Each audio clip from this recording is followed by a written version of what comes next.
Okay, so this is part 2 of my video. Oh, I have some fluff on my lip from my yarn. I am making a turtleneck from the top down, and this is sizable to your own size, and this is where the sizing really starts. So right now we have chain 20. We have half double crocheted back and forth until we have about 40 rows. This is what mine looks like. Okay, big long piece. You fold it in half. Doesn't matter which way right now. We're just testing it out size-wise. And then you wrap it around your face and see if the back ends touch. And they do. So this yarn has some stretch too. So good. You don't want it to be too big. You don't want it to be too small. So don't stretch the ends to make it touch. Just do an extra row or two. Also, I really like to make sure that I am going to be headed towards the end of my yarn here when I'm doing this. You're going to fold your work in half. Okay, so you have it like this. And you see my yarn is on one end and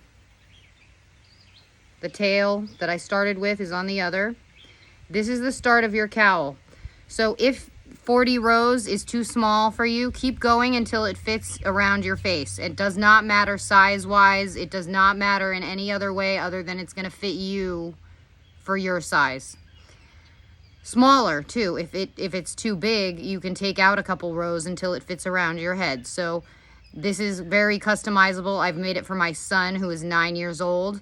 And the same thing goes with what is on my face. I keep getting fluffies on my face. Something. Yeah, fluff.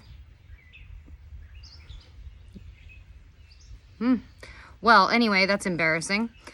So now I'm going to show you what to do. You folded your work in half and you've got your yarn on one end and you've got your tail on the other, and we're going to crochet in that tail.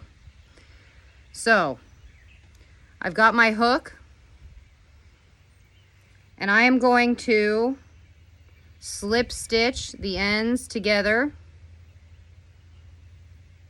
Okay, you just go into the end stitch of the other side and slip stitch, and then you can turn your work and line up those ends. Make sure that they both line up nicely. Yeah, and I hold it the whole time. I try to hold it in place so that it stays that way. Then you are going to single crochet up to that tail that we mentioned before, okay? And that tail and this seam is very important. So you need to single crochet as best you can through both sides. And you're making the seam that shows you where the back of the garment is. It also helps you as you are making the yoke of this sweater to know when to start and stop counting to go around in the round. You can use a stitch marker as well. I just prefer to use that seam, and it works no matter what. It doesn't have to be perfect. The math ends up working out no matter what. I've done it all sorts of ways. I've made probably 100 of these by now, and I am really very good at it. That's why I'm doing this tutorial. So you're just single crocheting up that seam. That's what I'm doing here.